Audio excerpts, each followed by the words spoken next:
오늘은 우리가 하이델베르크 요리문답 75문에서 77문의 내용을 가지고 성찬의 의미에 대해서 생각해 보려고 합니다. 우리가 있는 이 하이델베르크 요리문답 교재 2권의 36쪽에 있습니다. 36쪽부터 우리가 살펴볼 75문에서 77문이 나와 있습니다.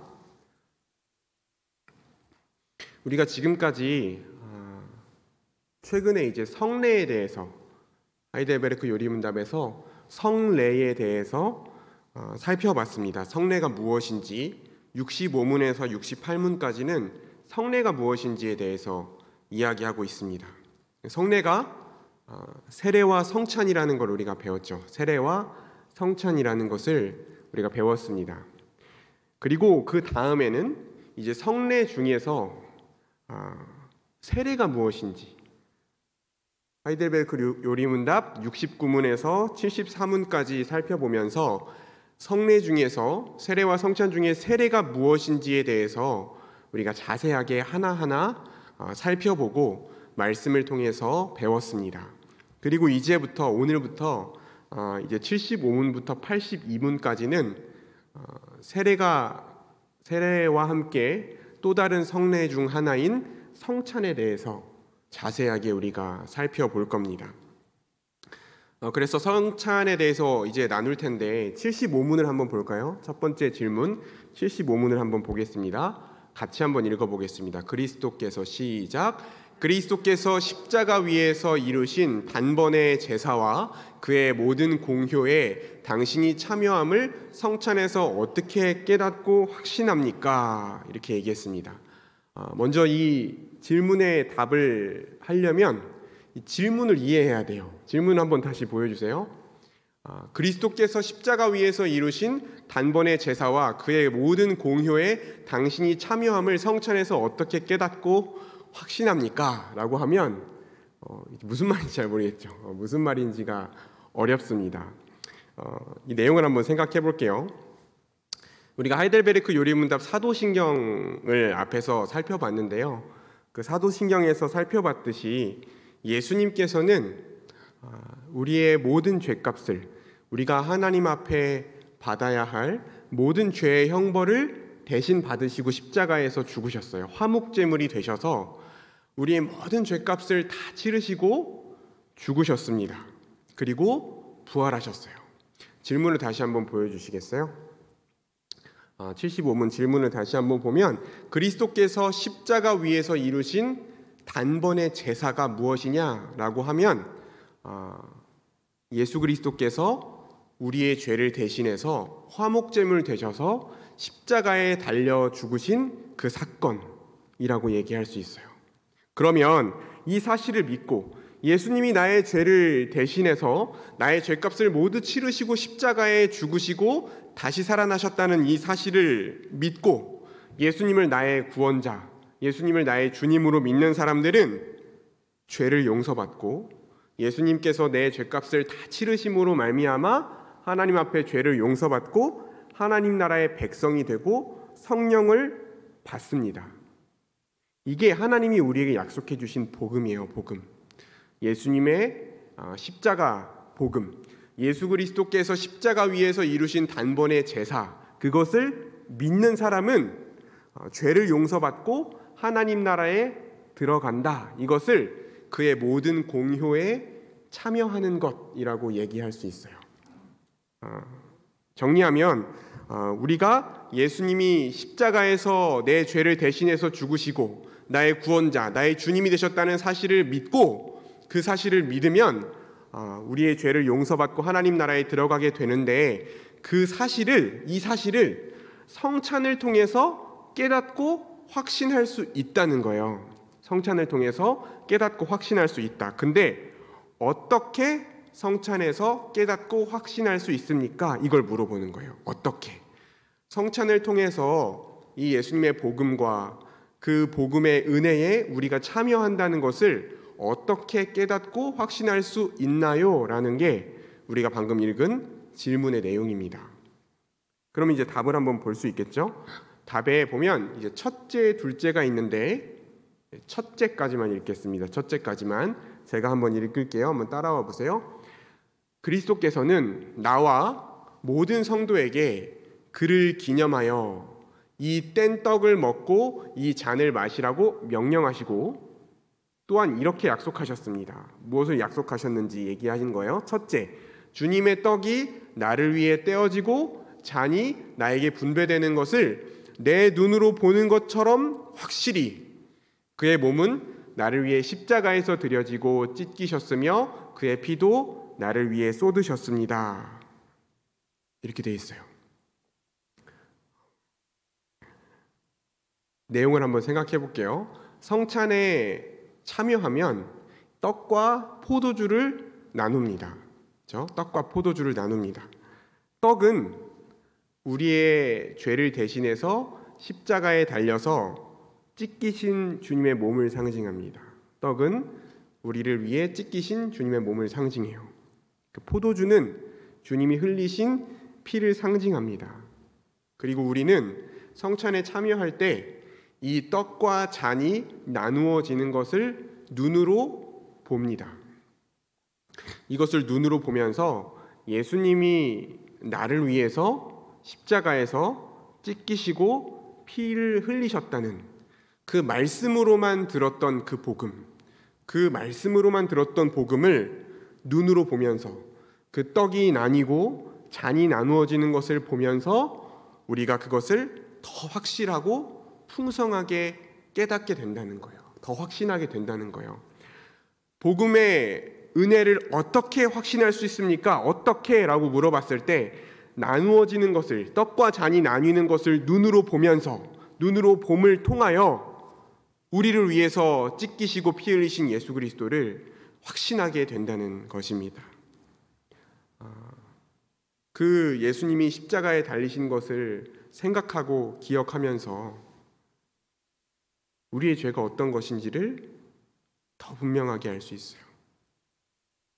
내가 아무렇지도 않게 여겼던 내 죄, 내가 가볍게 여겼던 내 죄가 예수님이 십자가에 달려서 몸이 찢기시고 피를 흘리셔야 할 만큼 그렇게 악하고 끔찍하고 더러운 죄였다는 것, 우리의 죄에 대한 형벌이 얼마나 큰 것이었는가를 그 예수님의 십자가를 기억하면서 그 떡과 잔이 나누어지는 것을 보면서 우리가 더 깊이 깨닫게 되는 거예요. 그리고 그런 죄를 지은 우리와 같은 죄인을 위해서 자기 아들을 십자가에 내어주신 그 하나님의 사랑이 얼마나 큰 것인지, 얼마나 큰 것인지, 그리고 그 아버지의 뜻에 순종하여서 기꺼이 십자가에 자신을 내어주신 그 예수 그리스도의 사랑이 얼마나 놀라운 것인지를 우리가 성찬에 참여하면서 다시 한번 깊이 깨닫게 되는 거예요. 직접 눈으로 그 떡과 잔이 나누어지는 것을 보면서 예수 그리스도의 몸과 그 피를 보면서 나의 죄가 이런 거구나. 나를 향한 하나님의 사랑이 이런 거구나. 내가 받은 구원이 아무 값을 치르지 않고 얻은 것이 아니라 그 예수 그리스도의 희생을 통해서 얻은 거구나 라는 것을 분명하고 확실하게 보게 된다는 것입니다. 둘째가 있어요. 둘째를 한번 읽어보겠습니다. 둘째, 제가 한번 읽어볼게요. 둘째, 그리스도의 살과 피의 확실한 표로서 주님의 떡과 잔을 내가 목사의 손에서 받아 입으로 맛보는 것처럼 확실히 주님께서는 십자가에 달리신 그의 몸과 흘리신 피로서 나의 영혼을 친히 영생에 이르도록 먹이시고 마시우실 것입니다. 이렇게 되어 있습니다. 그럼 이제 성찬에 참여할 때 이 떡과 잔이 나누어지는 것을 보기만 하는 게 아니잖아요. 어떻게 하죠? 먹고 마시죠. 이제 보여주고 갖고 들어가는 게 아니라 나눠준 것을 우리가 먹고 마십니다. 먹고 마셔요. 예수님의 몸을 상징하는 떡과 예수님의 피를 상징하는 그 포도주를 우리가 먹고 마십니다. 믿음으로 받아서 먹고 마시는데 그 경험을 통해서 예수님이 십자가에서 몸을 찢기시고 피를 흘리신 그 사건, 그 구원의 역사를 통해서 우리가 죄를 용서받고 우리가 영원한 생명을 얻고 구원의 은혜를 받아 누리게 된다는 것을 확신하게 되는 거예요.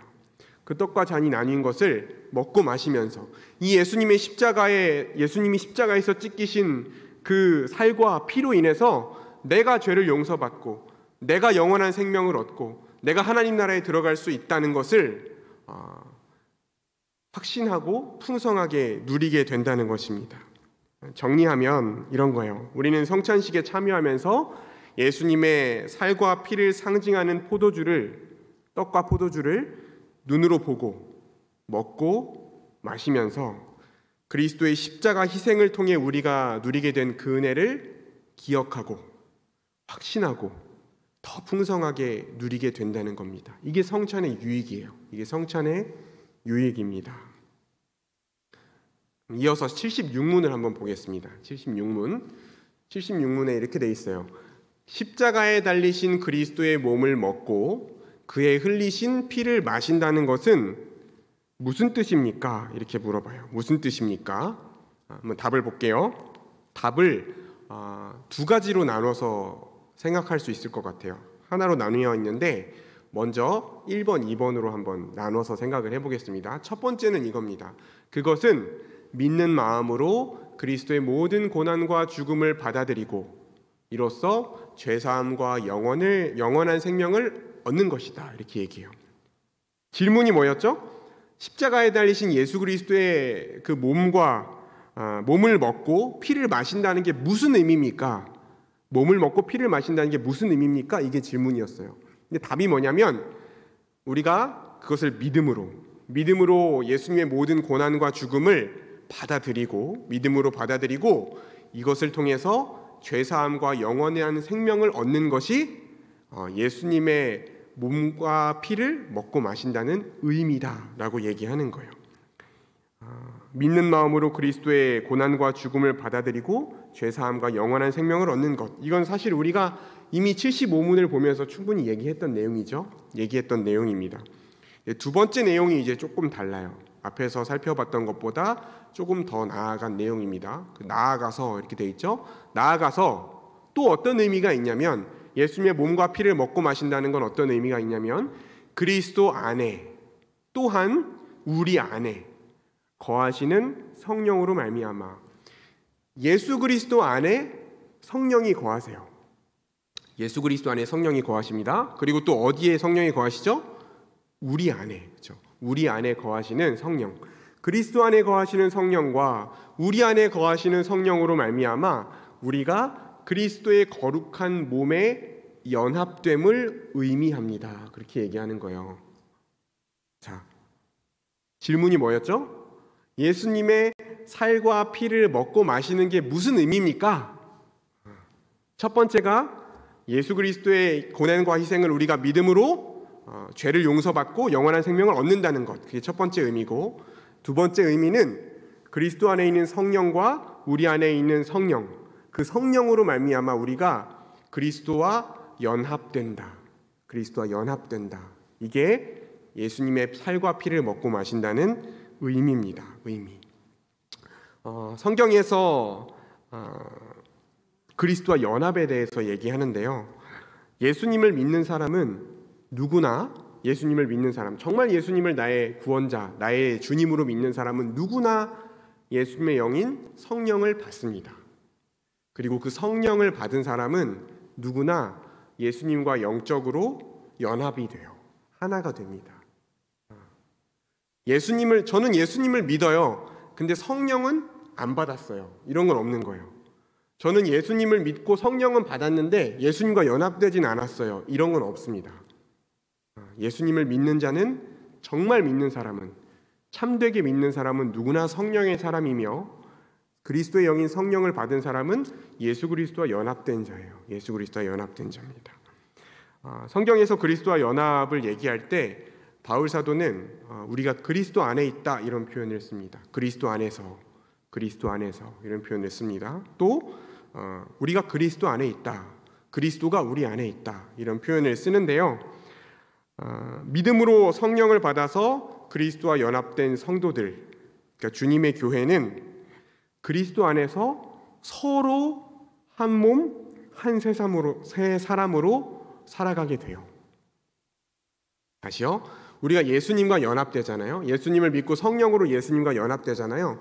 그러면 그 성령으로 연합된 그 사람들도 예수님 안에서 성령으로 하나가 되어서 한 몸, 한 새 사람으로 살아간다는 겁니다. 제가 예수님을 믿었어요. 성령을 받았어요. 예수님과 연합됐습니다. 그리고 우리 찬양대에 계신 찬양대가 다 각 사람이 예수님을 믿었어요. 그리고 성령을 받고 예수님과 연합되었어요. 그리고 우리 찬양인도 하신 남전사님도 예수님을 믿고 성령을 받고 예수님과 연합되었어요.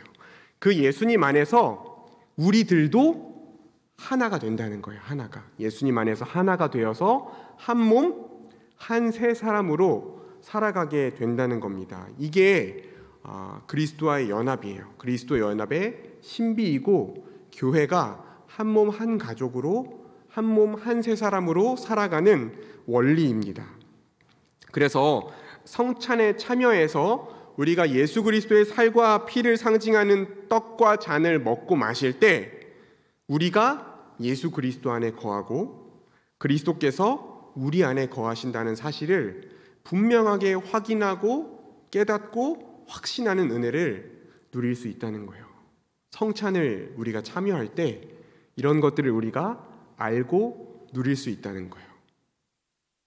이걸 기억하고 성찬에 참여하면 훨씬 더 큰 은혜를 누릴 수 있겠지만 지나갔어요.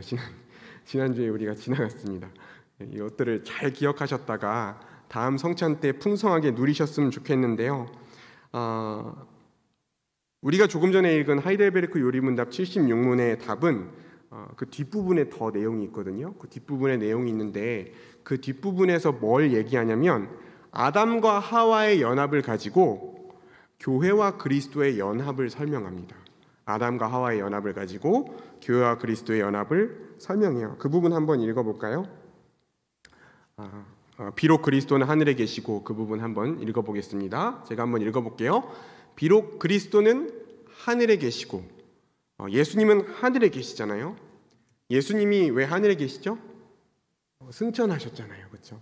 예수님이 십자가에 달려 죽으시고 영광스러운 몸으로 부활하시고 하늘로 올려지셔서 하나님의 보좌 우편에서 온 우주 만물을 다스리시는 주님이 되셨습니다. 그래서 예수님은 하늘에 계셔요. 근데 우린 땅에 있어요. 우린 땅에 있어요. 그런데 그렇다고 할지라도 우리는 그의 살 중에 살이요 뼈 중에 뼈이며 마치 우리 몸의 지체들이 한 영혼에 의해 살고 다스림을 받는 것처럼 우리도 한 성령 안에서 영원히 살고 다스림을 받습니다. 예수님은 하늘에 계시고 우리는 땅을 딛고 살아가지만 성령께서 연합되게 하셔서 우리가 그리스도와 연합되어 살아갈 뿐만 아니라 우리들도 한 성령 안에서 살아간다라고 얘기하는 거예요. 그런데 그 표현을 할 때 우리는 그의 살 중에 살이요 그의 뼈 중에 뼈이며 그렇게 얘기하잖아요.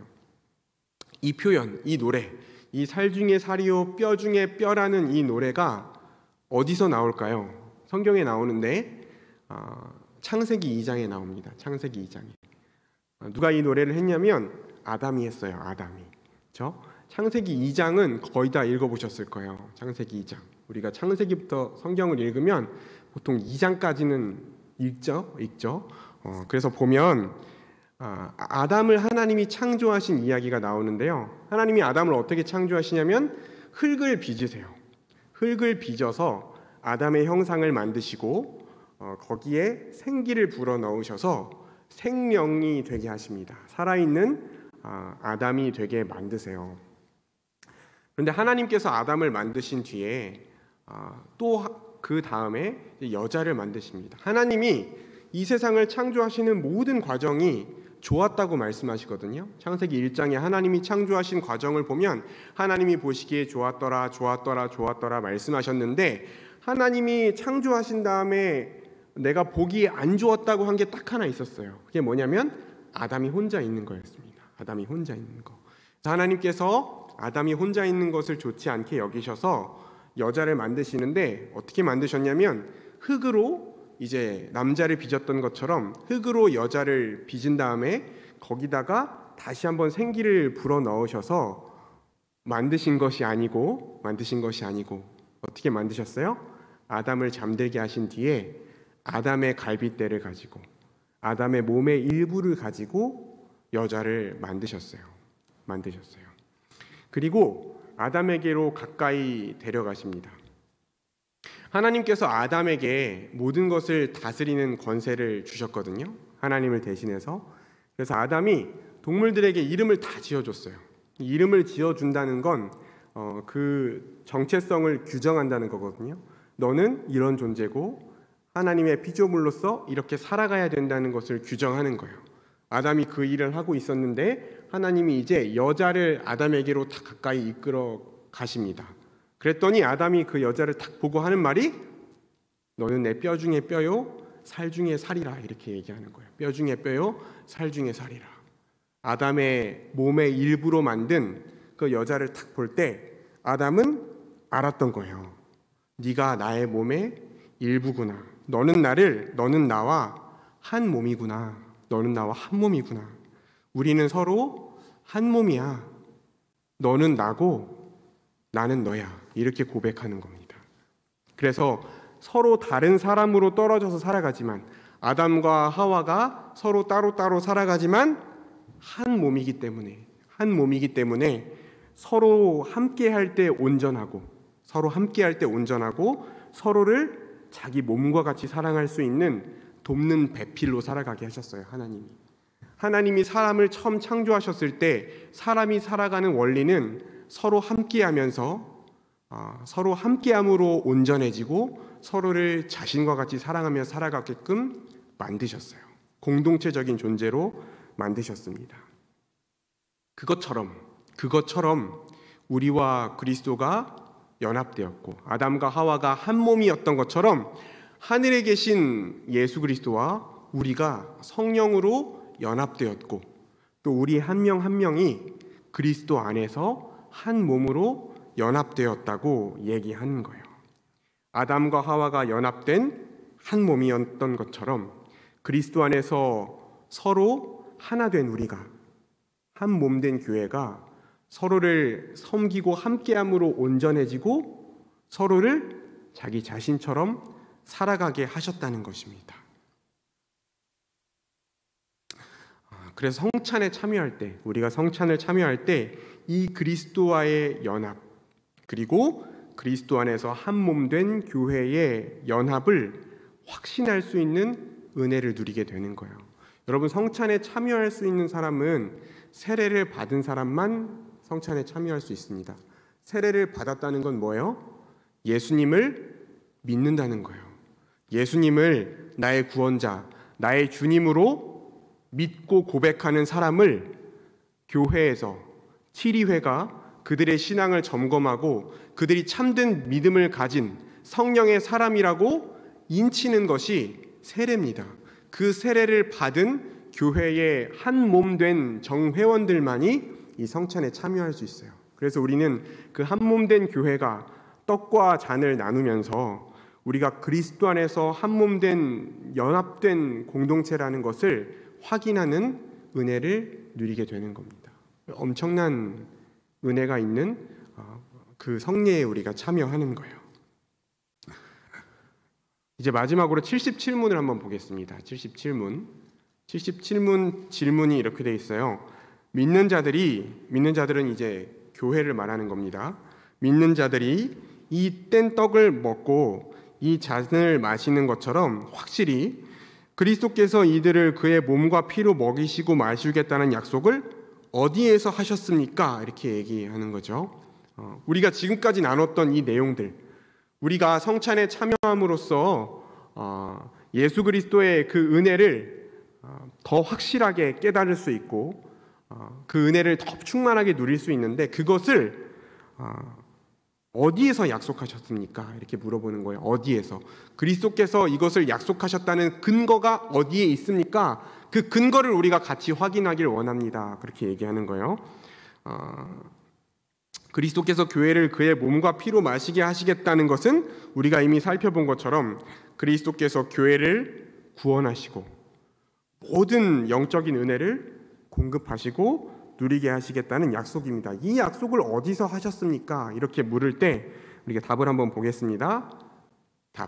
답을 한번 같이 읽겠습니다. 성찬을 제정하실 때, 시작. 성찬을 제정하실 때 이렇게 말씀하셨습니다. 내가 너희에게 전하는 것은 주께 받은 것이니 곧 주 예수께서 잡히시던 밤에 떡을 가지사 축사하시고 떼어 이르시되 이것은 너희를 위하는 내 몸이니 이것을 행하여 나를 기념하라 하시고, 계속 볼게요. 식후에 또한 그와 같이 잔을 가지시고 이르시되 이 잔은 내 피로 세운 새 언약이니 이것을 행하여 마실 때마다 나를 기념하라 하셨으니 너희가 이 떡을 먹으며 이 잔을 마실 때마다 주의 죽으심을 그가 오실 때까지 전하는 것이니라. 뒤에도 같이 읽겠습니다. 계속해서 바울 사도는 거듭 이 약속의 말씀을 하였습니다. 우리가 축복하는 바 축복의 잔은 그리스도의 피에 참여함이 아니며 우리가 떼는 떡은 그리스도의 몸에 참여함이 아니냐. 떡이 하나요 많은 우리가 한 몸이니 이는 우리가 다 한 떡에 참여함이라. 이렇게 말씀했습니다. 고린도전서에 기록된 바울 사도의 말씀을 인용했어요. 축복의 잔은 그리스도의 피에 참여하는 것이며 떡을 떼는 것은 그리스도의 몸에 참여하는 것이다. 그렇게 얘기하는 거죠.